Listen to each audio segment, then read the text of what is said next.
I think the agreement is very significant because it comes in the wake of discussions about acquiring a nuclear deterrent in South Korea. And what we've seen since President Yoon came into power back in May in 2022, that, again, this idea of acquiring a nuclear deterrent became more salient in South Korea. And the deal basically is an exchange for acquiring a nuclear deterrent that the United States has agreed to up its nuclear presence in South Korea, in and around South Korea, agreed to a nuclear consultation group, and agreed to creating more transparency in the United States' relationship with South Korea in terms of its defense. And I think these are significant and long-lasting. Yeah. So, there's talk about nuclear-armed submarines being deployed into South Korea from time to time, involving South Korea in their nuclear sort of philosophy on the peninsula. Is that going to be enough? And how involved do you think Seoul will really be in what the US will be doing? Well, there has been growing concern in Seoul in terms of will Seoul's interest be considered in some kind of nuclear crisis with North Korea.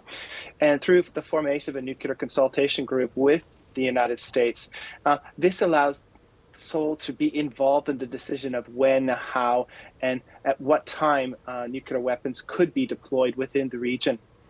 The periodic movement of nuclear submarines in and out of the areas around South Korea send the strongest of deterrent signals to North Korea that if they do use tactical weapons to achieve some kind of military gain on the peninsula, that they would, of course, suffer the repercussions. So I think that these are really important in terms of a deterrence, but also increasing Seoul's role in sharing a burden and understanding and formulating nuclear policy within the region. Yeah.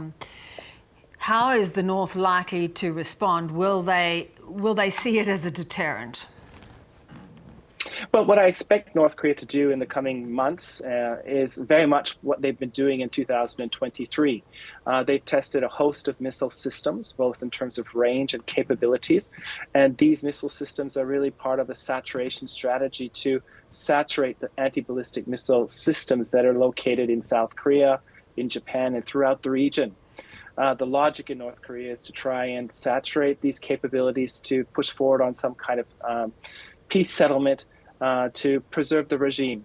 And I think that this agreement will anger the North Koreans. They will likely test more and test the resolve of the Seoul and Washington, and likely create more turbulence within the region. Yeah. Of course, the US has made it very clear they'll stand with Taiwan. Do you think South Korea now becomes another nation that will really rely on the US should they come under attack? Well, I think there's a clear distinction between the relationship between Taiwan and the United States, as well as Seoul and South Korea and the United States. South Korea and the United States have a formal alliance. There's 35,000 U.S. troops and their associated capabilities based in South Korea. And don't forget that the Japanese and the Americans and the South Koreans have the GSOMA agreement, an information sharing agreement to bolster their defense. And what we've seen under the Yoon administration is much better relations between these three states, joint training to try and send that message to North Korea. But Taiwan's a different story. There's no guarantee for Taiwan's defense outside of the context of a forced reunification or something that perhaps the mainland would do, a surprise attack or something. So this is a fundamental difference. And I think that it's a bit of oranges and apples in terms of comparisons.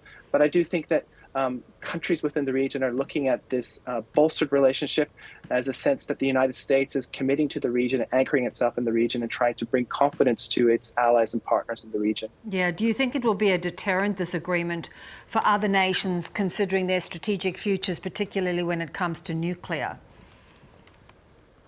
At this particular stage, I think it's pretty clear that by 2020 or 2030, the Chinese are determined to produce about 2,000 or 3,000 nuclear weapons. So they are enhancing their nuclear option. And this is going to be a challenge for all the countries within the region. I think that Russia is going to continue to expand its capabilities because it feels that these are important capabilities to push out the United States and dilute its influence. And this will send strong messages to Seoul, to Tokyo, to Taiwan, in that it will raise questions: is a nuclear deterrent the best way to secure their security? And at this stage, I think the consensus is that acquiring a nuclear deterrent in Seoul or Tokyo or Taiwan is not in their interests. It's better to be part of the nuclear umbrella of the United States. And through doing that, they can secure their interests, deepen their relationship, and hopefully enhance their relationship over the long term. Stephen, the South Korean president seems quite the character, breaking into song and serenading the president and all those at the dinner.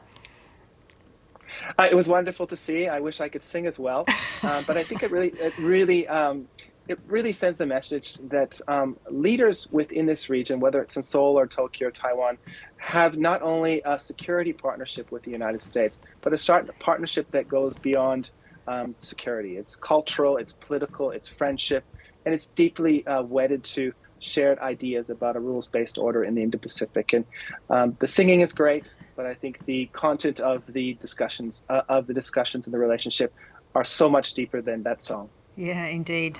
But fascinating to see as well. Good to have you on, Stephen. Take care. Thank you.